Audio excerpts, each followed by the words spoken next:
Okay चलो, आज हमारे सामने है लेवल 2 का असाइनमेंट, जिसमें है total number of questions 30 with की। तो इसमें से कुछ रैंडम क्वेश्चंस लेंगे अपन, थोड़े डिफिकल्ट लेवल के, थोड़े इजी लेवल के, और वो सॉल्व करेंगे। अब मैं सबसे पहले मेरे सामने जो क्वेश्चन है वो ले रहा हूं मैं, क्वेश्चन नंबर 7, क्योंकि ये वाला क्वेश्चन अपन पहले कर चुके हैं, इसलिए ये देखो क्वेश्चन नंबर 7। सिर्फ जब अपन ने ये क्वेश्चन सॉल्व किया था तब वैल्यूज वगैरह नहीं ली थी अपन ने डायरेक्ट सॉल्व किया था। ठीक है, आप लोगों को बाद में ये इसकी जरूरत पड़ेगी क्या, टॉपिक की इसकी? मैं इसको मिटा देता हूं पहले, जो मैंने लिखा हुआ है ना, पहले ये जो मैंने पूरा लिखा हुआ है, लेट मी डिलीट एवरीथिंग। या दूसरा एक ले लूं मैं, न्यू ये ले लेता हूं। हाँ चलो ठीक है, यहां पे लेते हैं ये क्वेश्चन। कहा गया भाई अपना क्वेश्चन? अपना क्वेश्चन था यहां पे, ये 7 नंबर का क्वेश्चन देखो भाई।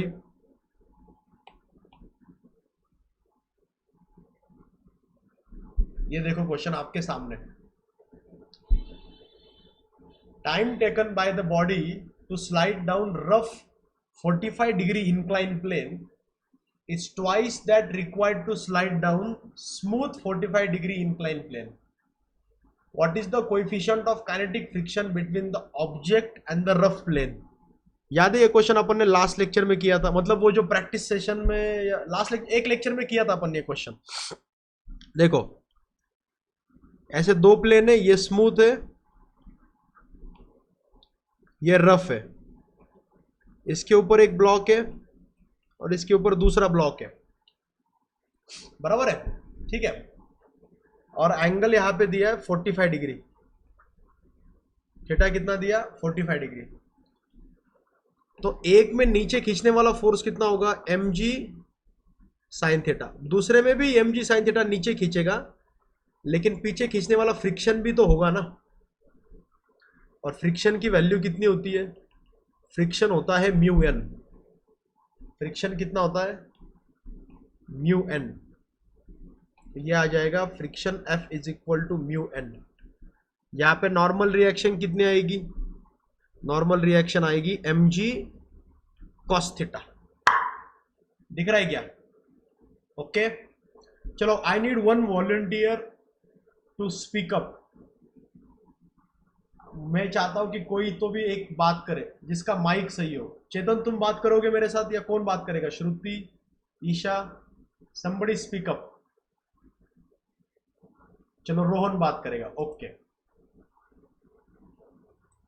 हाँ रोहन बेटा मुझे बताओ, ये तुमको समझ में आया क्या? रोहन ने अनम्यूट ही नहीं किया। हाँ अरे रोहन तुम्हारा माइक तो सही है ना बेटा?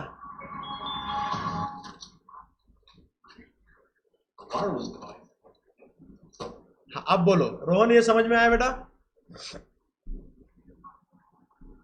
रोहन, रोहन का आवाज ही नहीं आ रहा मेरे को।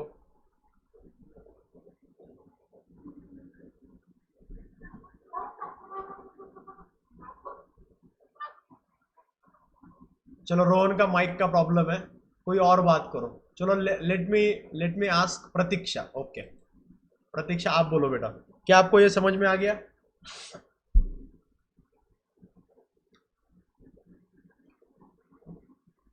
प्रतीक्षा का भी आवाज नहीं आ रहा मेरे को।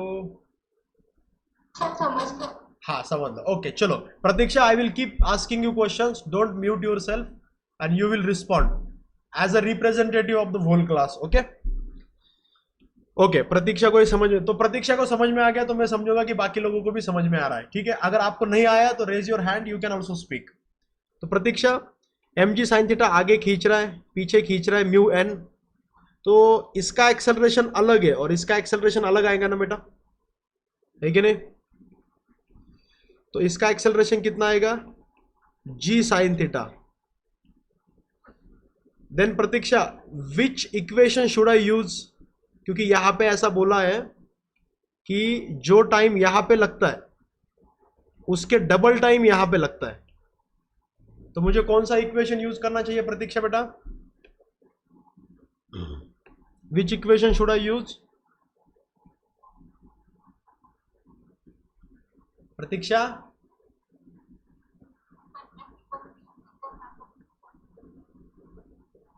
F is equal to M A, लेकिन एक्सेलरेशन तो आ गया ना इसका वाला, एक्सेलरेशन तो है अपने पास। मुझे लगता है यहाँ पे काइनेमेटिक्स का इक्वेशन यूज करना चाहिए। कौन सा? S equal to u t plus half a t square.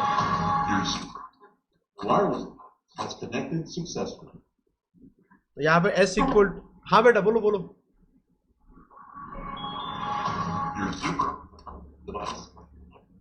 ये मेरे यहाँ पे स्पीकर में प्रॉब्लम लग रहा है मेरे को। हाँ अब बोलो।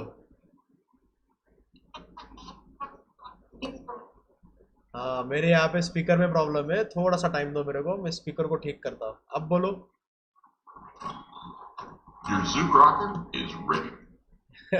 ये चाइनीज स्पीकर ऐसे रहते, जूक रॉकर।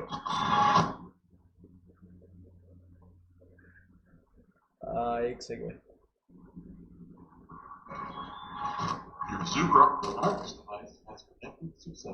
अब मेरे को ठीक आवाज आएगा, अब मैंने ठीक कर दिया उसको।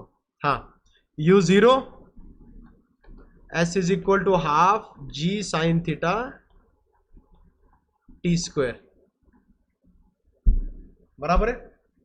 यही अगर आप हाँ करेक्ट, यही अगर आप यहां पे इक्वेशन लिखना चाहोगे इधर, तो इधर का एक्सेलरेशन निकालने के लिए mg साइन थीटा आगे खींचने वाला फोर्स, और म्यू mg ये mu n minus mu mg cos theta ये पीछे खींचने वाला फोर्स, डिवाइड बाय m। तो m कैंसिल हो जाएगा, और यहां का एक्सेलरेशन आएगा g common sign theta minus mu cos theta. यहां पे भी जो डिस्प्लेसमेंट है उसका इक्वेशन आएगा s equal to u t plus half a t square, बराबर है u0। तो s इक्वल टू हाफ, यहाँ का acceleration g in bracket sine theta minus mu cos theta into यहाँ का जो टाइम है t2 का स्क्वायर, यहाँ पे t1 का स्क्वायर।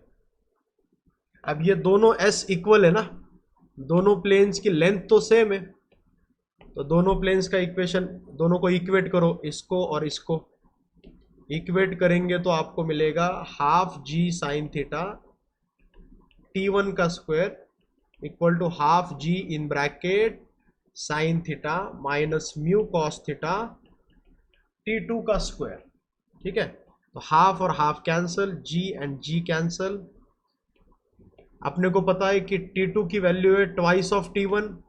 रफ प्लेन पे जो टाइम लगता है वो स्मूथ प्लेन से डबल है, तो ये हो जाएगा साइन थीटा t1 का square equal to sine theta minus mu cos theta. t2 का स्क्वायर बोले तो 4t1 square. Pratiksha, is that correct? Am I right और रॉन्ग? प्रतीक्षा, स्क्वेअर कसं नाही बेटा, हाफ ए टी स्क्वेअर आहे ना बेटा ये, तर मग टाइमचा स्क्वेअर येईल ना, हे की नाही? आणि 2t चा स्क्वेअर 4t स्क्वेअर, मग t1 स्क्वेअर काय होईल? कॅन्सल। ओके, मग येईल sine theta is equal to sine theta minus mu cos theta, and this is 4, तो 4 मल्टीप्लीकेशन में रहेगा यहाँ पे। अब ये 4 को इधर भेज दो, ये हो जाएगा sine theta by 4 is equal to sine theta minus mu cos theta. Am I right Pratiksha? सही है, ओके। तो अभी म्यू कॉस थीटा इधर आ जाएगा, साइन थीटा उधर भेज दो, तो माइनस म्यू कॉस थीटा इधर आके प्लस हो जाएगा, और ये उधर जाके sine theta minus sine theta by 4, तो ये हो जाएगा 3/4 sine theta mu cos theta. Ultimately mu क्या आता है? 3 sine theta upon 4 cos theta. Sine by cos काय असतं Pratiksha? What is sine theta by cos theta? Tan theta, बराबर है। और थीटा की वैल्यू कितनी दी यहाँ पे? 45 डिग्री। तो 45 डिग्री यहाँ पे पुट करेंगे तो कितना होगा? 3/4। व्हाट इज टैन 45 बेटा? यस वेरी गुड, 3/4 इंटू 1, तो इसका मतलब म्यू आ गया 3/4, तो ये अपना आंसर है, this is our answer. Got it everybody, understood? चले नेक्स्ट क्वेश्चन पे। ओके चलो नेक्स्ट क्वेश्चन लेते हैं, ये वाला देखो, ये 8 नंबर का क्वेश्चन, ये भी अच्छा क्वेश्चन है, it's a good question. Who will volunteer to assist me in this question? Pratiksha ही बात करेगी या और कोई बात करेगा? Shriram, do you want to speak?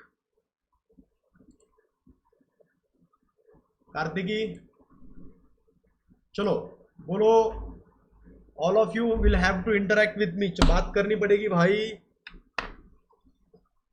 बात करनी पड़ेगी, चलो बताओ। चलो कोई तो एक काम करो, इस क्वेश्चन को पढ़ो at least. Kartiki, read this question बेटा।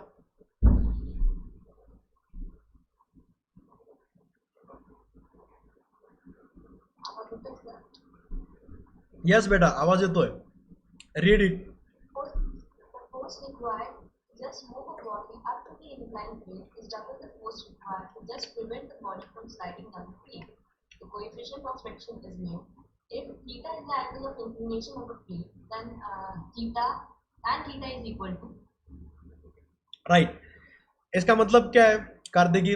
Force required to just move a body up the incline, मतलब क्या, एक इंक्लाइन प्लेन है, एंगल थीटा है, और इसको ऊपर धक्का देने के लिए जो फोर्स लगता है वो फोर्स क्या डबल है।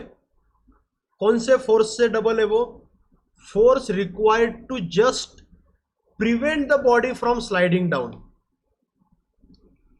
मतलब बॉडी को क्या करना है? प्रिवेंट करना है, स्लाइडिंग से प्रिवेंट करना है, तो तब जो फोर्स लगता है, और ऊपर पुश करने के लिए जो फोर्स लगता है, तो ऊपर पुश करने के लिए जो लगता है वो उसका डबल है।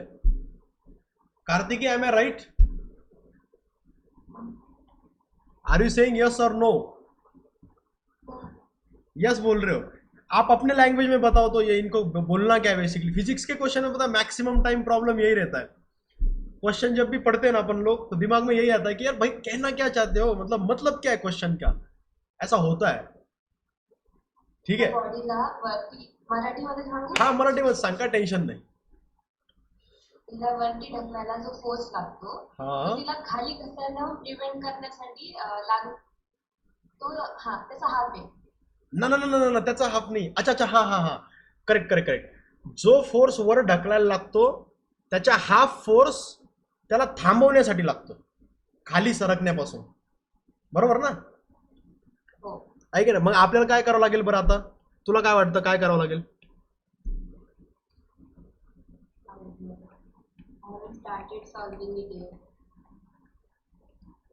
सो you tell us what to do next. What should we do? No idea, I haven't started solving it yet. No idea, सोचो, सोच के बताओ, चलो टाइम लो, कोई टेंशन नहीं।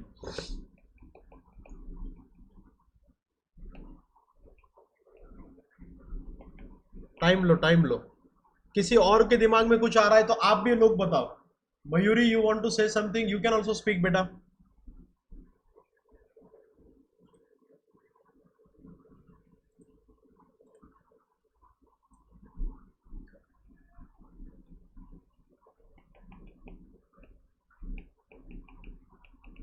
देखो मैं आपके सामने पूरी इंफॉर्मेशन लिख रहा हूं।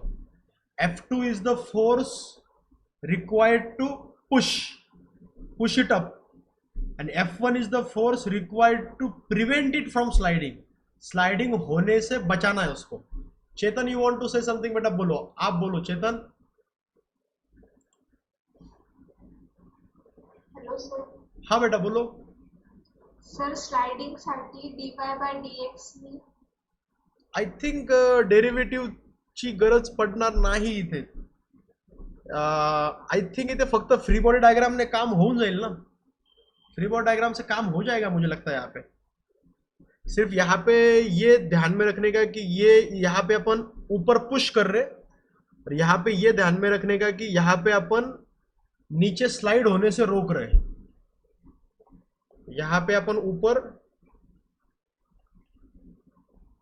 पुश कर रहे हैं, बराबर, और यहां पे अपन क्या कर रहे हैं, स्लाइडिंग होने से रोक रहे, बराबर है। ओके, तो एक जगह अपन ऊपर, हाँ एक जगह आप जब भी तुम ऊपर पुश करोगे, जब भी तुम ऊपर पुश करोगे तो ऊपर पुश करने का मुझे लगता है डायग्राम ऐसा आएगा।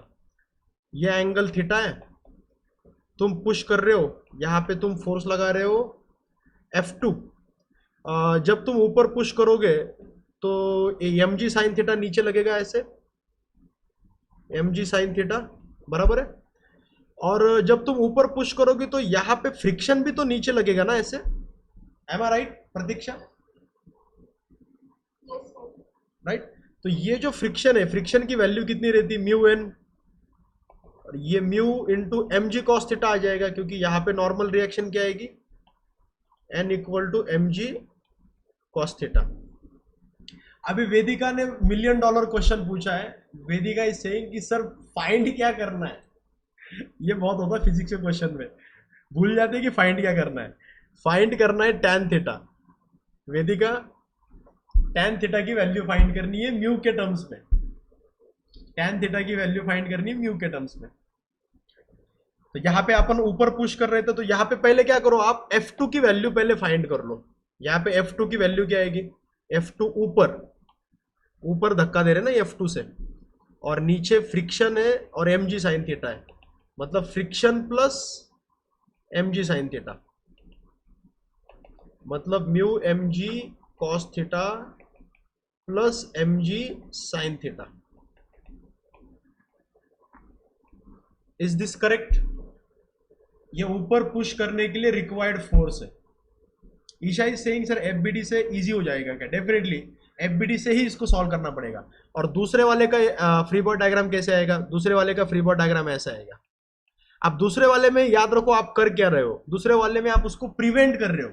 आप नहीं चाहते कि वो स्लाइड हो जाए, आप नहीं चाहते कि वो स्लाइड हो जाए, मतलब आप अगर फोर्स नहीं लगाओगे तो वो स्लाइड हो जाएगा, आप अगर फोर्स नहीं लगाओगे तो वो स्लाइड हो जाएगा। क्यों? क्योंकि नीचे mg साइन थीटा जो उसको खींच रहा है ना, यहां पे जो फ्रिक्शन आएगा, फ्रिक्शन भी तो स्लाइडिंग प्रिवेंट करने की कोशिश करेगा ना, तो फ्रिक्शन से mg साइन थीटा ज्यादा है, इसलिए वो स्लाइड हो जाएगा। ठीक है, तो फ्रिक्शन की वैल्यू यहां पे क्या आएगी, म्यू एन, म्यू एन मतलब म्यू mg कॉस थीटा।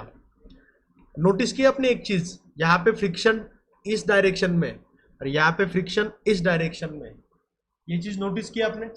क्योंकि पहले वाले केस में आप ऊपर पुश कर रहे थे और दूसरे वाले केस में आप स्लाइडिंग होने से रोक रहे हो, मतलब नीचे स्लाइड हो रहा है तो फ्रिक्शन ऊपर लगेगा और ऊपर स्लाइड हो तो फ्रिक्शन नीचे लगेगा। अब यहां पे अगर आप चाहते हो कि ये स्लाइड ना हो तो आपको जो फोर्स लगाना पड़ेगा वो F1 है।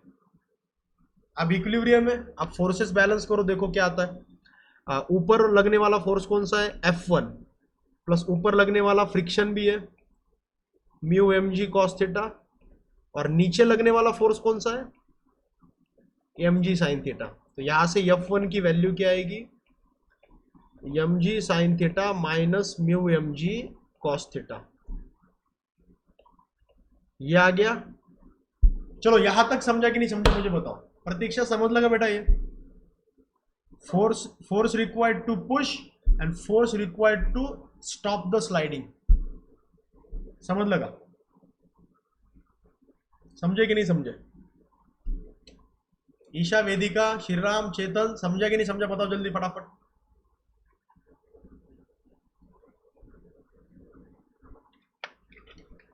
ओके, अब उन्होंने कंडीशन क्या दी कि F2 जो है ना तो F1 के डबल है, तो फिर तुम F2 की वैल्यू पुट करो, इसमें से mg कॉमन ले लो भाई, ये आएगा mu cos theta plus sine theta equal twice of, यहां से भी mg कॉमन ले लो, यह आएगा sine theta minus mu cos theta, बराबर है।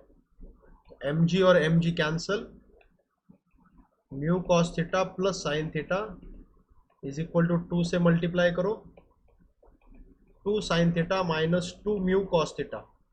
करेक्ट है। ये minus 2 mu cos theta left में जाएगा, mu cos theta plus 2 mu cos theta 3 mu cos theta, और ये साइन थीटा राइट में जाएगा, 2 sine theta minus sine theta is sine theta. तो अल्टीमेटली म्यू की वैल्यू क्या आएगी, sign theta upon 3 cos theta. अच्छा ये 3 को इधर ही रहने दो, ये 3 म्यू होगा, साइन बाय कॉस कितना आएगा tan थीटा, तो tan थीटा इज 3 म्यू। ये आ गया अपना आंसर। समझे कि नहीं समझे? और ये भी बताओ कि क्वेश्चन कैसा लगा। Right answer is this 3 mu.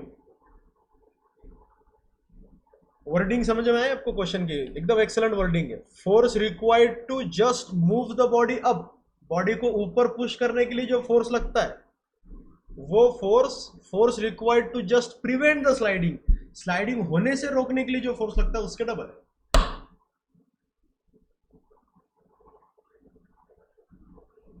Like Isha ने सही बोला। ईशा बोल रही है कि क्वेश्चन इजी है, बेसिक क्लियर होना चाहिए।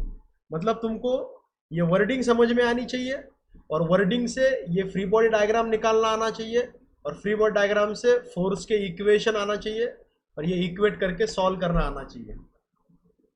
तुम बोलोगे सर कितना कुछ आना चाहिए। ओके चलो अगले क्वेश्चन पे चलते हैं। फ्रिक्शन का ही लेने का अगला क्वेश्चन। हाँ ये वाला क्वेश्चन देखो, very good question is this, question number 10। चलो ये क्वेश्चन कौन रीड करेगा? Who will read this question? Chetan तुम रीड करते हो क्या बेटा? या Pratiksha will you read it? Somebody else read it fast. Vaishnavi, चलो वैष्णवी तुम रीड करो इसको। बोलो बेटा। Particle is placed at rest inside a hollow hemisphere of radius r. हाँ The coefficient of friction between the particle and the hemisphere is mu is equals to 1 by root 3, the maximum height up to which the particle can remain as stationary is. हाँ याचा अर्थ समजावून सांग बरं बेटा। आता अर्थ समजावून सांगू शकते का तू? प्रयत्न कर।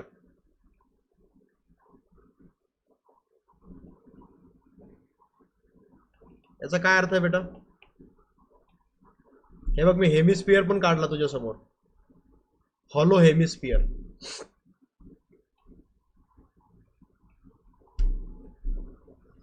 वेदिका बोलो। हाँ बोलो बेटा। At origin, particle is rest. Particle is In rest. At rest where? Particle is at rest where?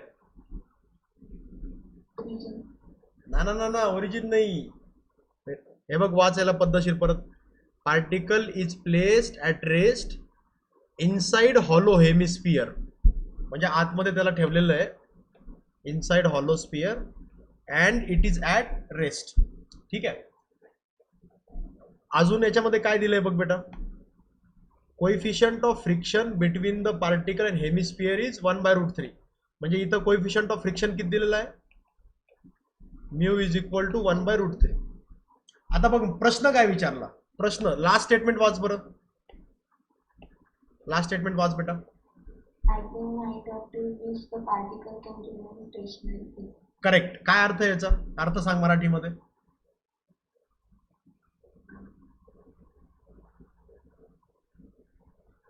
मराठीमध्ये अर्थ सांगेल। पार्टिकल कोणत्या हाईट पर्यंत स्टेशनरी राहू शकतो? हा बरोबर, पार्टिकल कोणत्या हाईट पर्यंत स्टेशनरी राहू शकतो। हे बघ कमी हाईट असली तर पार्टिकल स्टेशनरी राहील, थोडी हाईट वाढवली तर मग स्लाइडिंगची शक्यता वाढते ना। आणि जर असा इथे ठेवला तर इथं स्लाइडिंग होईल की नाही होईल मला सांग? स्लाइडिंग होईल ना, है की नाही? तर आपल्याला असा पॉइंट फाइंड करायचा आहे, मॅक्सिमम हाईट, हा जास्तीत जास्त हाईट जिथे पार्टिकल स्टेशनरी राहू शकतो असा। इथे पार्टिकल काय राहू शकतो? स्टेशनरी।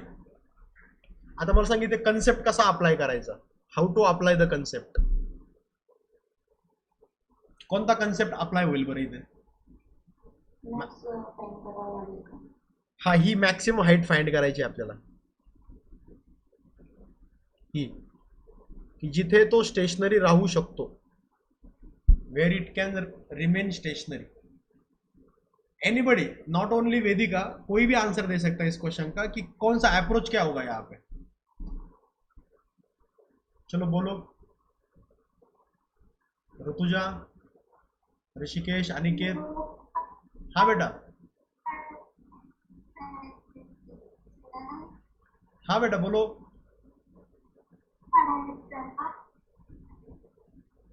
मुझे आपकी आवाज नहीं सुनाई दी, फिर से एक बार बोलो. हाँ, करेक्ट करेक्ट करेक्ट करेक्ट, एकदम सही सही सही, एकदम सही. यहाँ पे क्या निकालना पड़ेगा तुमको? स्लोप निकालना पड़ेगा. एकदम सही. स्लोप, इसका स्लोप क्या होगा? tan theta. तो तुमको तो पता है कि स्लाइडिंग कब शुरू होती है? स्लाइडिंग कब शुरू होती है? एंगल ऑफ रिपोज याद करो. Sliding starts when sliding starts when tan theta is equal to mu. बराबर है कि नहीं? तो यहां पे म्यू की वैल्यू कितनी थी? 1/√3 थी. अब tan थीटा 1/√3 है, इसका मतलब थीटा कितना होना चाहिए? थीटा कितना होना चाहिए बेटा? फटाक से आना चाहिए दिमाग में. tan थीटा 1/√3 मतलब थीटा कितना? Yes, 30 degree. मतलब ऐसा पॉइंट है जिस पॉइंट पे स्लोप क्या है? 30 डिग्री है. ऐसा पॉइंट है जिस पॉइंट पे स्लोप क्या है? 30 डिग्री है. अब उस पॉइंट की हाइट क्या होगी? ये वाला मुद्दा है. ये हेमिस्फीयर है ऐसा. अब बन गया ये ज्योमेट्री का क्वेश्चन. आप एक चीज नोटिस करो, फिजिक्स के क्वेश्चन मोस्टली ना अल्टीमेटली मैथमेटिक्स में या ज्योमेट्री में कन्वर्ट हो जाते हैं. They ultimately the questions of physics become the questions of mathematics.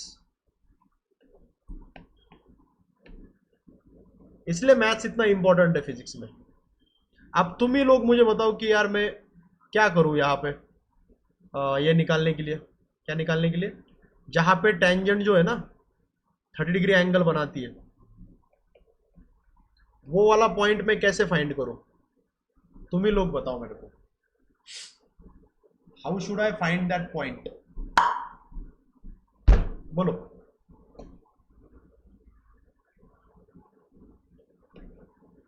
Any idea?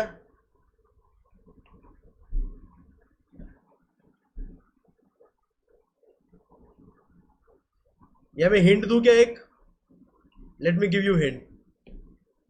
चलो एक अच्छे से हिंट देता हूं मैं. ये वाली लाइन अगर मैंने ड्रॉ की यहां से, तो ये वाला एंगल कितना आएगा? What do you think? कितना आएगा? 30 आएगा ना. ये वाला एंगल भी 30 डिग्री आएगा ना. ये देखो तुम, ये 30 है तो ये भी 30 है, और ये 90 डिग्री देखो, ये 90 है तो ये 90 है, तो उस हिसाब से ये कितना होगा? ये 60 डिग्री हो जाएगा ना.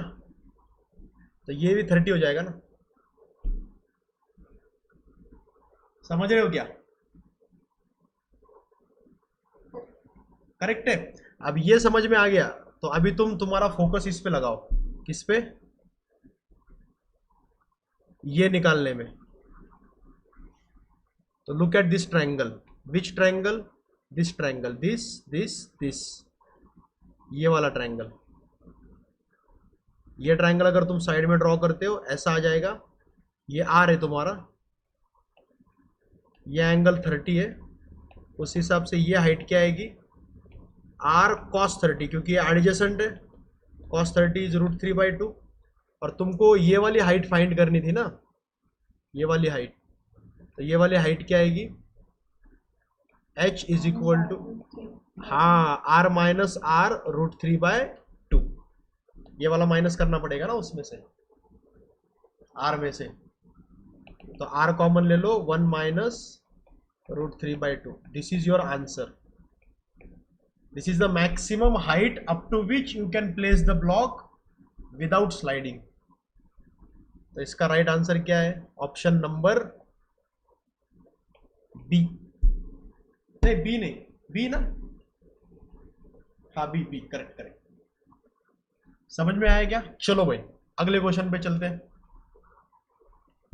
यार क्वेश्चन होते सही है यार फिजिक्स के, मतलब मजा तो आता है वैसे. और इसमें है काफी चैलेंजिंग क्वेश्चंस है. आप लोग ट्राई करो यार इन क्वेश्चंस को. इसमें कौन सा क्वेश्चन निकलना है अपने को?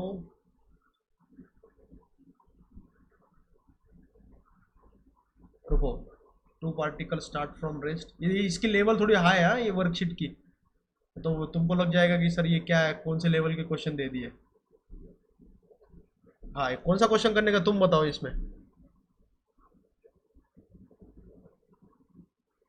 हाँ ये वाला देखो, क्वेश्चन नंबर 13, ये भी फ्रिक्शन का है.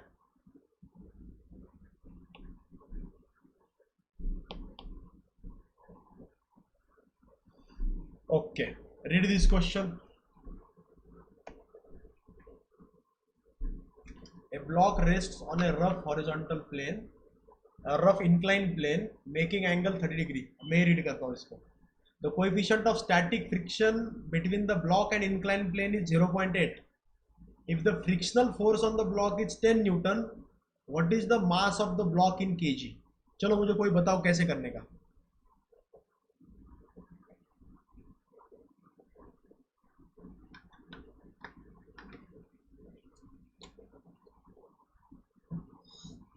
A block rests on a rough inclined plane, making angle 30 degree with the horizontal. The coefficient of static friction between the block and the inclined plane is 0.8. If the frictional force on the block is 10 Newton, friction force देखो कितना है, 10 Newton है. ये inclined plane है, ये angle 30 degree है. ये block है, ब्लॉक का मास दिया नहीं, लेकिन यहाँ पे म्यू की value they the 0.8. If frictional force on the block is 10 Newton, इसके ऊपर लगने वाला जो फ्रिक्शन है वो 10 न्यूटन है. ठीक है भाई. और ये रेस्ट कंडीशन में, कैसे कंडीशन में? रेस्ट कंडीशन में. इसका मतलब इसका नीचे खींचने वाला फोर्स जो है mg sin 30, इसको फ्रिक्शन बैलेंस कर रहा है. ठीक है, तो इसका मास फाइंड करने का है. तुम लोग बताओ कैसे करने का, क्या करेंगे यहाँ पे भाई?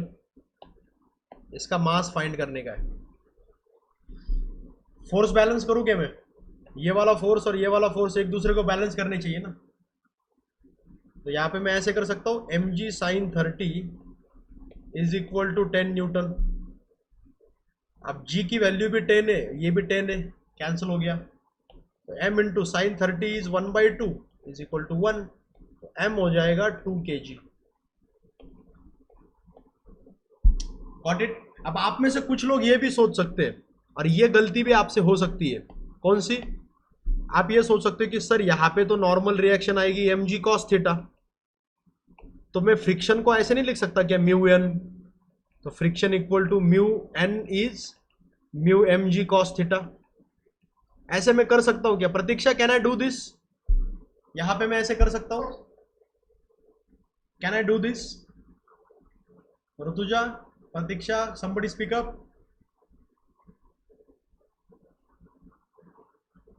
चेतन इज सेइंग यस, कर सकता हूं.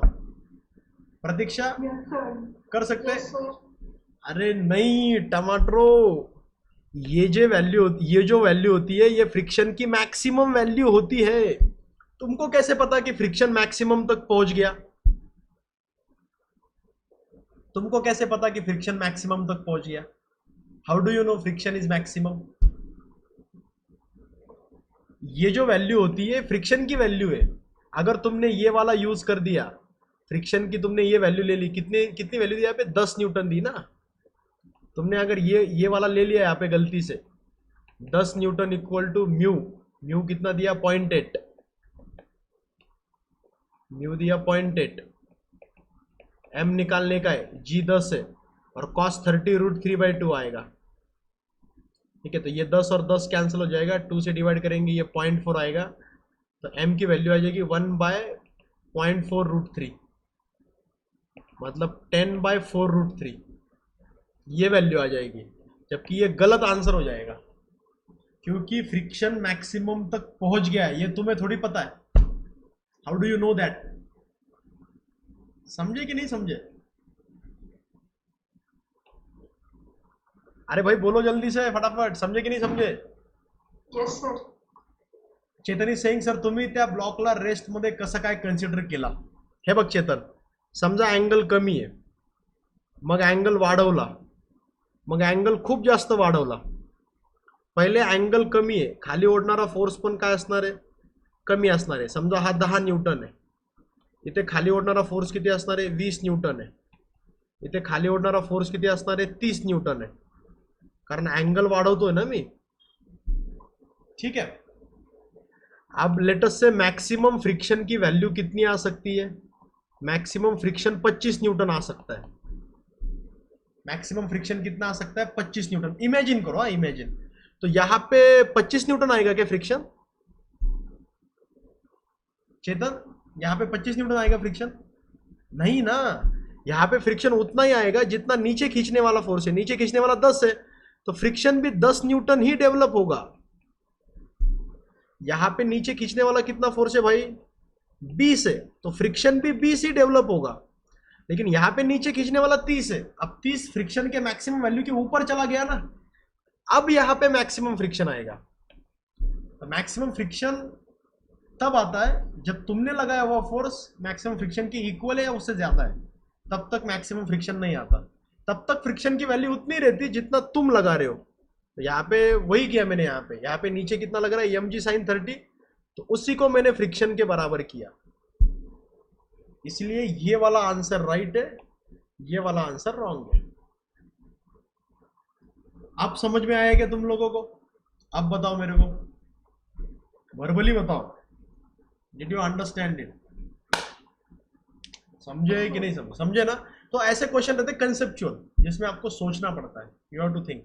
चलो आज 3 बजे फिर मिलेंगे सर्कुलर मोशन के लेक्चर में. सबको आना है, ठीक है? Okay. Chetan is saying sir वो 18 नंबर का एग्जांपल, बेटा वो सीपी सिंह का एग्जांपल मैं एक बार देख लेता हूं. Let me first see it, I will definitely explain it to you. Okay, चलो आज यही रुकते. Good day everybody, will meet at 3 o'clock. ठीक है. कार्तिकी सेइंग की मंडे पासनं काय शिकवणार आहे सर? अरे सर्कुलर मोशन में सिखा रहा हूं ना. ओके, तो वो सिखाऊंगा ना मैं. और तुमको रिवीजन चाहिए ना, मुझे पता है तुमको वर्क पावर एनर्जी की एक रिवीजन चाहिए, तो वो रिवीजन भी करेंगे ना अपन. एक रिवीजन, वो रिवीजन भी करेंगे अपन, डोंट वरी.